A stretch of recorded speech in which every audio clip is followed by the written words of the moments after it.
이 시간 주신 하나님 말씀은 여호수아 7장 1절에서 12절까지의 말씀입니다. 여호수아서 7장 1절로 12절까지의 말씀입니다. 제가 가진 성경은 구약 327, 328페이지쯤에 있습니다.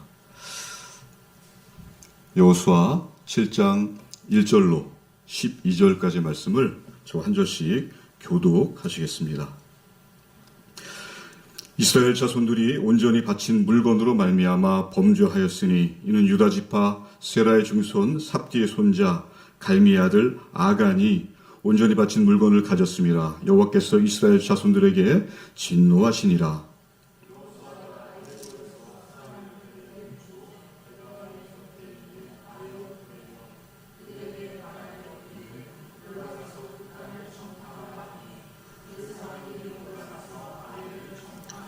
여호수아에게로 돌아와 그에게 이르되 백성을 다 올라가게 하지 말고 2-3천 명만 올라가서 아이를 치게 하소서. 그들은 소수이니 모든 백성을 그리로 보내어 수고롭게 하지 마소서 하므로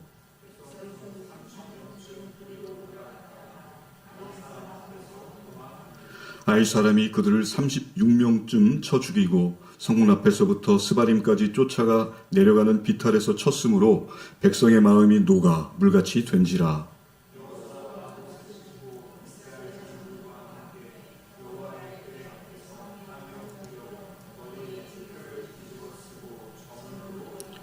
이르되 슬프도소이다 주 여호와여 어찌하여 이 백성을 인도하여 요단을 건너게 하시고 우리를 아모리 사람의 손에 넘겨 멸망시키려 하셨나이까.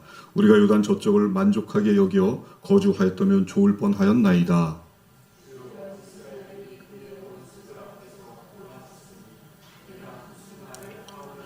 가나안 사람과 이 땅의 모든 사람들이 듣고 우리를 둘러싸고 우리 이름을 세상에서 끊으리니 주의 크신 이름을 위하여 어떻게 하시려 하나이까 하니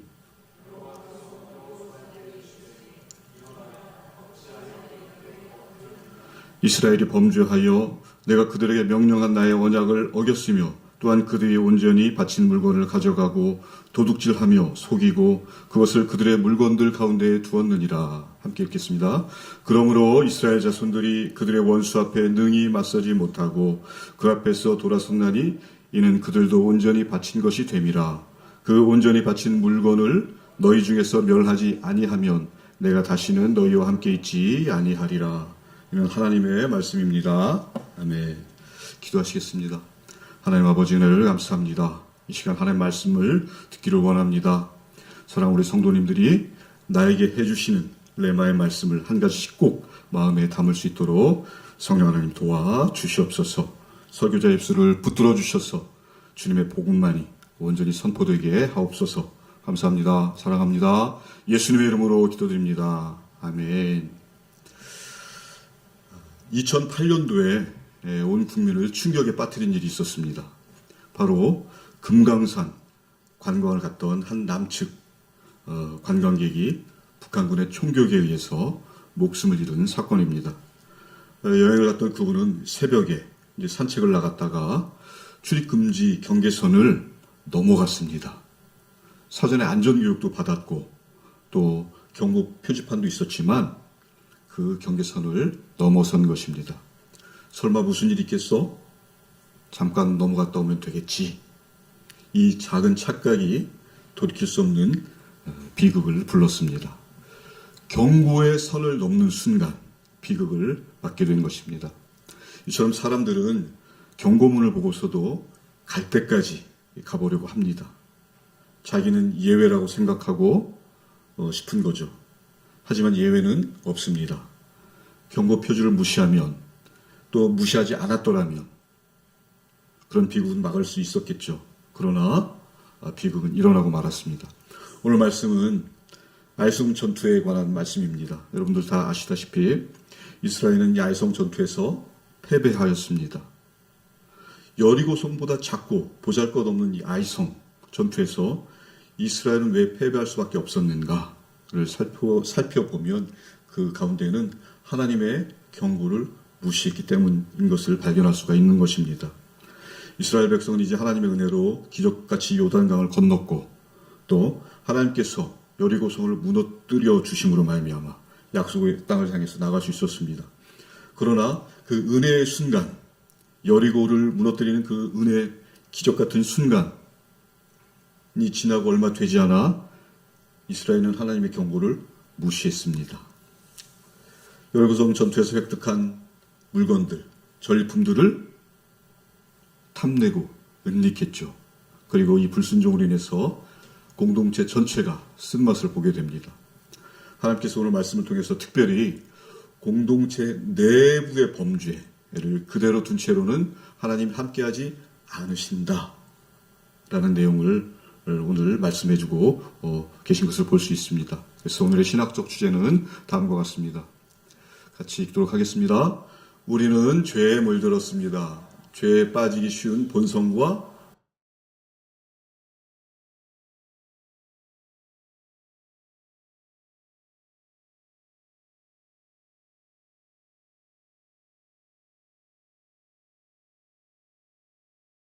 환경을 살펴보셨듯이 여호수아 6장은 정말 영광스럽고 아름답게 명예롭게 끝나는 것을 볼 수 있습니다. 6장 끝절인 27절 말씀은 이렇게 되어 있죠. 여호와께서 여호수아와 함께 계시니 여호수아의 소문이 그 온 땅에 퍼지니라. 이렇게 영광스럽고 아름답게 끝났던 6장에 이은 7장, 오늘 읽으신 이 7장은 전혀 상황이 다른 장면을 볼 수가 있습니다. 그러나 그 이스라엘 자손들이 온전히 바친 물건으로 말미암아 범죄하였으니 라고 시작하고 있는 것입니다. 7장 1절에서 5절을 함께 읽어볼까요? 읽도록 하겠습니다. 이스라엘 자손들이 온전히 바친 물건으로 말미암아 범죄하였으니 이는 유다 지파 세라의 증손 삽디의 손자 갈미의 아들 아간이 온전히 바친 물건을 가졌음이라. 여호와께서 이스라엘 자손들에게 진노하시니라.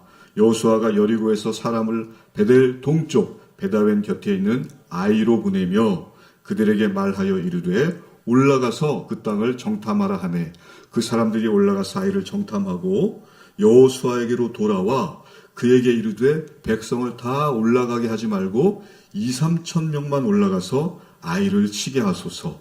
그들은 소수이니 모든 백성을 그리로 보내어 수고롭게 하지 마소서 하므로 백성 중 3천 명쯤 그리로 올라갔다가 아이 사람 앞에서 도망하니 아이 사람이 그들을 36명쯤 쳐 죽이고 성문 앞에서부터 스바림까지 쫓아가 내려가는 비탈에서 쳤으므로 백성의 마음이 녹아 물같이 된지라. 앞에서 읽으셨기 때문에 머릿속으로 이렇게 잘 생각해 보시면 될 것입니다. 자, 여호수아가 지금 여리고에 2명의 정탐꾼을 보냈죠. 2명의 정탐꾼을 보낸 것처럼 이 아이성에도 정탐꾼을 보냈습니다. 그리고 그 정탐꾼들은 딱 정탐을 한 다음에 의기양양하게 돌아왔죠. 지난번에 봤던 최강이라는 이 여리고성에 비하면은 아이성은 아무것도 아니다. 너무나 작고 보잘것없다. 그래서 여호수아에게 그렇게 보고하죠. 굳이 군대가 총동원 될 필요가 없습니다. 그냥 2-3천 명만 가면 가볍게 우리가 성을 점령할 수 있을 것입니다라고 보고를 했습니다. 그런데 그 훌륭한 여호수아가 여기서 실수를 합니다. 자, 무슨 실수일까요? 지금까지 여호수아는 하나님의 명령대로, 하나님의 지시대로 움직였어요. 그렇죠? 요단강을 건널 때도 또 여리고성을 공격할 때도 하나님께서 가라 하면 가고 또 서라 하면 서고 그래서 하나님의 지시대로 움직였는데 그만 여기에서는 정탐꾼들의 말에 그냥 움직이게 됩니다. 그래서 정탐꾼들이 원하는 대로 2-3천 명만 그냥 보내게 됐죠. 그리고 나서 결과가 어떻습니까? 바로 오히려 아이성을 치지 못하고 쫓겨오는 수모를 당하고 백성들의 마음이 물같이 녹았다. 이 작은 아이성 때문에 우리가 이렇게 혼비백산에서 도망치다니 정말 어이가 없는 상황이 된 것입니다. 여러분 어떻게 이런 일이 벌어졌을까요? 이스라엘 백성들이 그 여리고성의 승리에 도취돼서 잊고 있었던 게 있었어요. 여리고성은 그들이 전쟁을 해서 이겼습니까? 하나님께서 온전히 하신 거잖아요. 근데 이 승리가 하나님으로 인한 승리가 아니라는 것을, 승리라는 것을 까맣게 잊고 있었던 것입니다. 그러니까 하나님의 존재가 그 순간에는 없었던 거예요. 우리 힘으로 이길 수 있다. 그래서 이 아이성 전투에서 패한 이유는 하나님께서 함께하지 않으셨기 때문이에요. 그것이 크던 작던 강하던 약하던 어쨌든 하나님의 주권 아래 하나님께서 친히 전쟁을 하시는데 그 하나님을 배제하고 하나님을 망각한 상태이기 때문에 이 작은 아이성에게 그 수모를 당했던 것입니다. 그래서 여호수아가 충격을 받죠. 6절에서 12절에 이렇게 나와 있는데요. 제가 빠르게 한번 읽어보겠습니다. 눈으로 한번 따라 읽어봐주세요. 여호수아가 옷을 찢고 이스라엘 장로들과 함께 여호와의 궤 앞에서 땅에 엎드려 머리에 티끌을 뒤집어 쓰고 저물도록 있다가 이르되 슬프도소이다 주 여호와여 어찌하여 이 백성을 인도하여 요단을 건너게 하시고 우리를 아모리 사람의 손에 넘겨 멸망시키려 하셨나이까. 우리가 요단 저쪽을 만족하게 여겨 거주하였다면 좋을 뻔하였나이다. 주여 이스라엘이 그의 원수들 앞에서 돌아섰으니 내가 무슨 말을 하오리까. 가나안 사람과 이 땅의 모든 사람들이 듣고 우리를 둘러싸고 우리 이름을 세상에서 끊으리니 주의 크신 이름을 위하여 어떻게 하시려 하나이까 하니 여호와께서 여호수아에게 이르시되 일어나라. 어찌하여 이렇게 엎드렸느냐.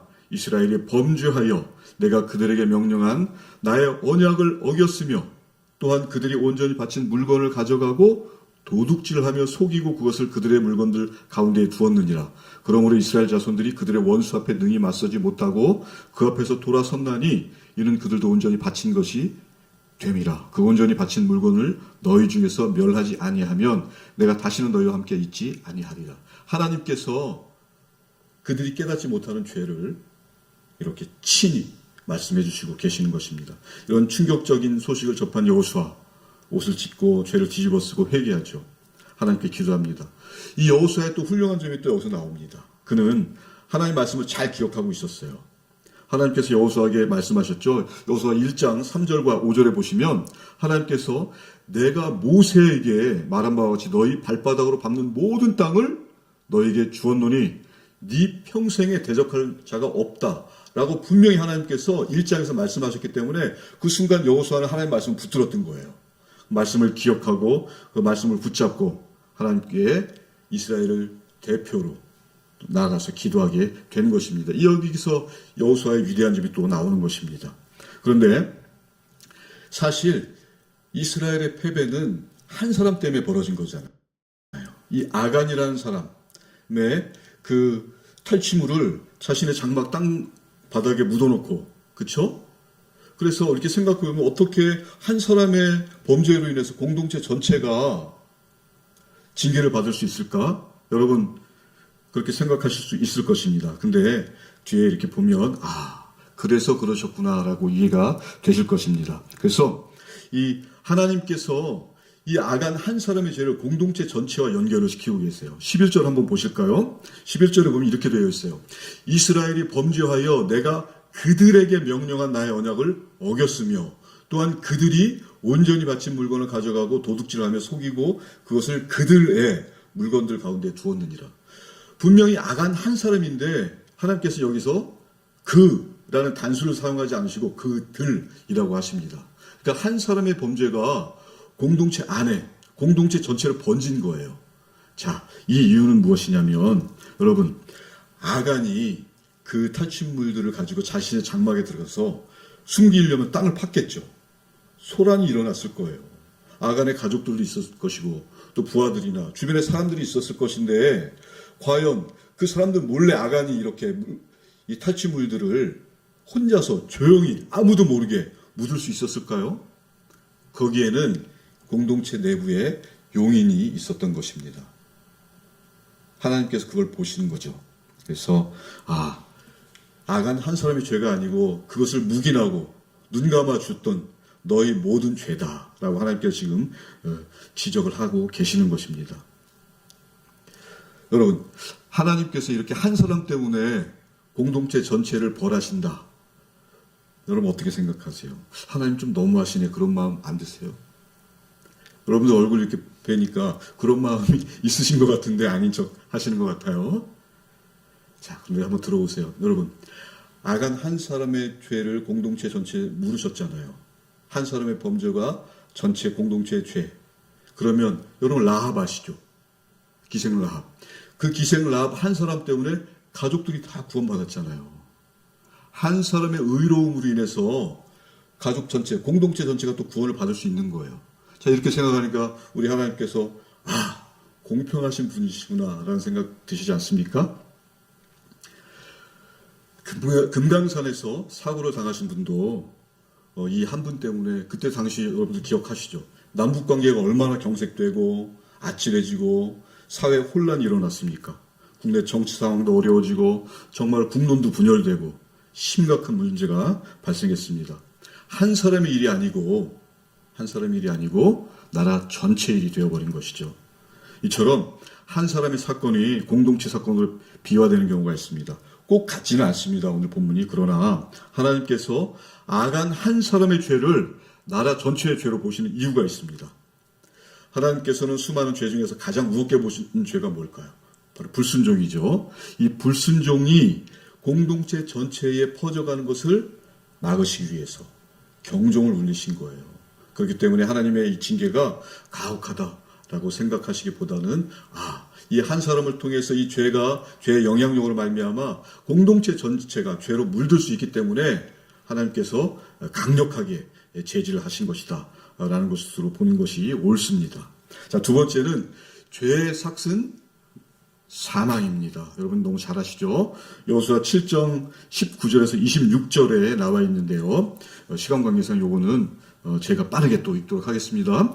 그러므로 여호수아가 아간에게 이르되 내 아들아 청하노니 이스라엘의 하나님 여호와께 영광을 돌려 그 앞에 자복하고 네가 행한 일을 내게 알게 하라. 그 일을 내게 숨기지 말라 하니 아간이 여호수아에게 대답하여 이르되 참으로 나는 이스라엘 하나님 여호와께 범죄하여 이러이러하게 행하였나이다.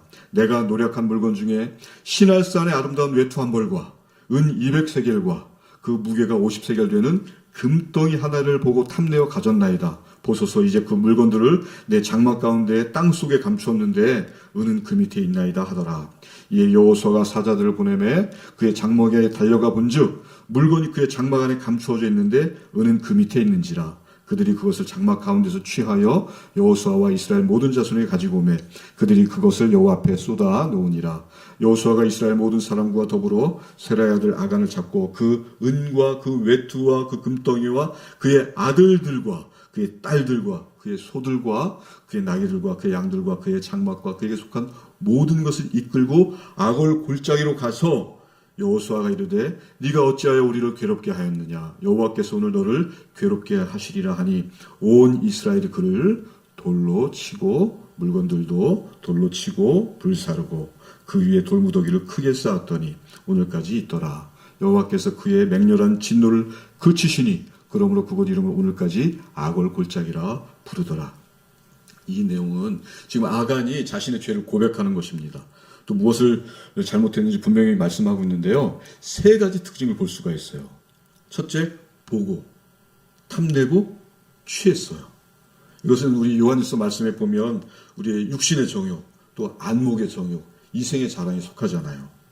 아름다운 외투 한 벌, 또 신할산의 아름다운 외투 한 벌을 받고 은 200세겔, 또 금덩이 하나를 보자 안목의 정욕이 생겼습니다. 그것들을 탐하자 또 육신의 정욕이 발동했고 그것을 마지막으로 취하자. 그것이 이생의 자랑이 된 것입니다. 그 이생의 자랑이 그를 지배해서 죄 가운데에서 벗어날 수 없었던 것이죠. 이렇게 아간은 훔친 보물을 자신의 장막 안에 딱 감춰놓고 있었습니다.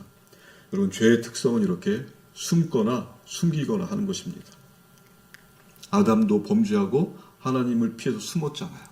그렇기 때문에 우리가 죄를 지을 때는 우리 또한 죄를 숨기기 위해 애를 쓰게 되는 것이죠.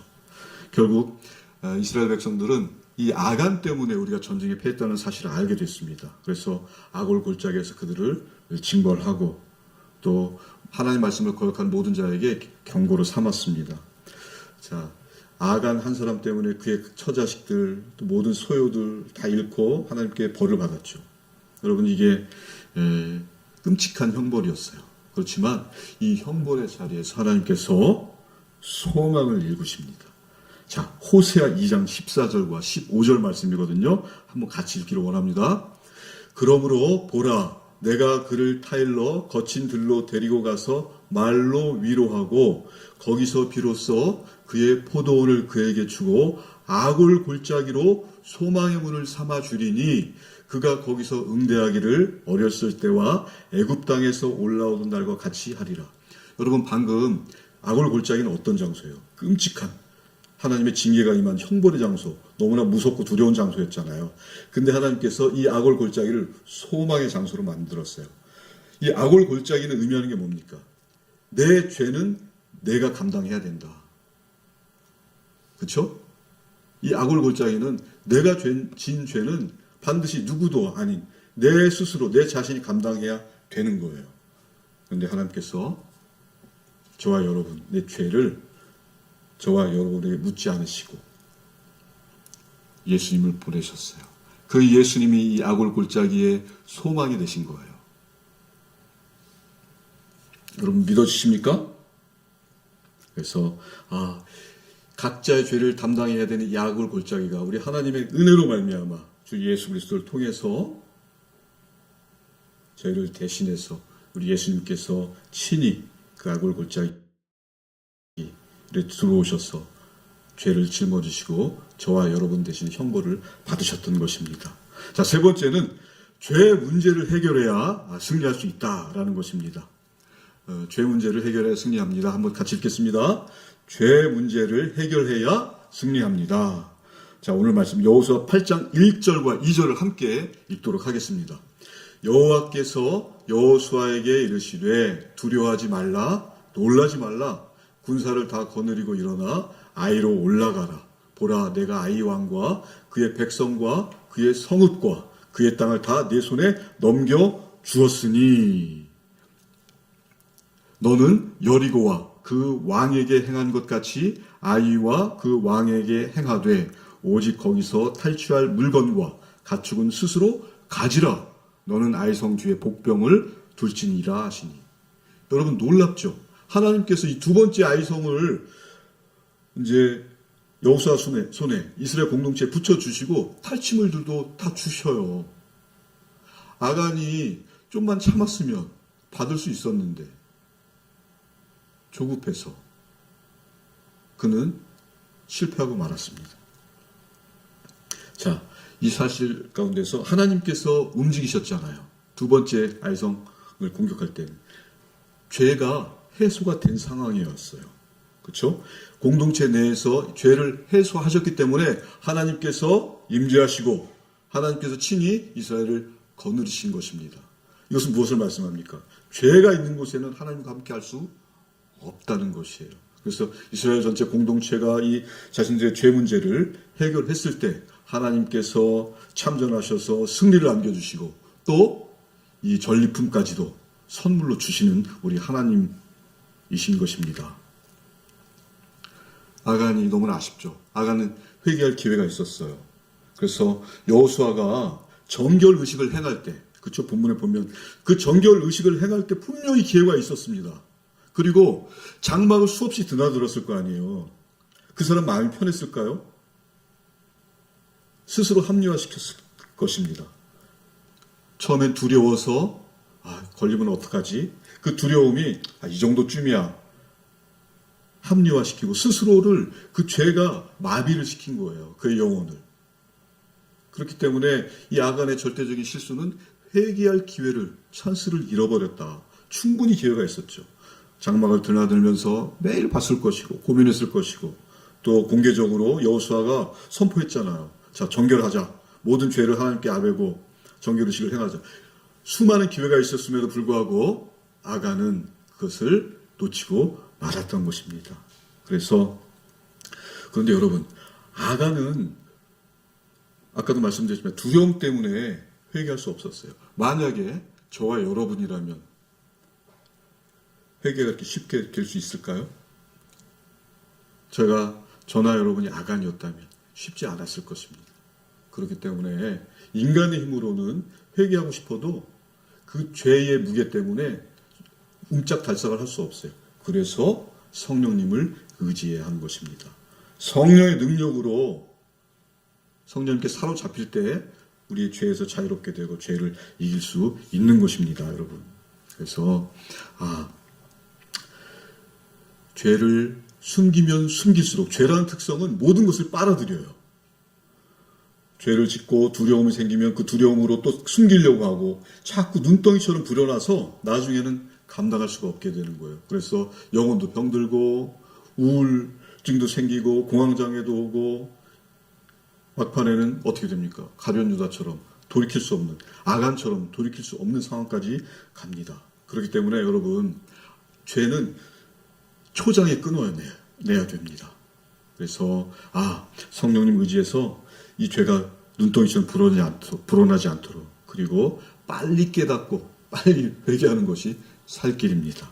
하나님께 빨리 인정하고 자복하고 동정을 구해야 사는 길이죠.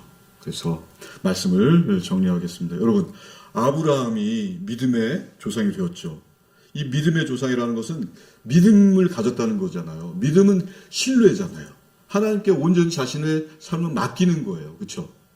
이렇게 아간처럼 뒤로 이렇게 빼놓고 어떤 몫을 챙겨서 영화를 도모했지만 하나님 앞에서 그거 아무것도 아닌 거죠. 온전하게 하나님께 내 삶을 의뢰하고 맡기고 전폭적으로 하나님께 다 드려질 때 하나님께서 그걸 기쁘게 보시고 하나님께서 여러분과 제 인생을 이끌어 가신다라는 것이 오늘 말씀의 교훈이 될 것입니다. 그래서 죄라는 것은, 여러분, 죄가 무엇입니까?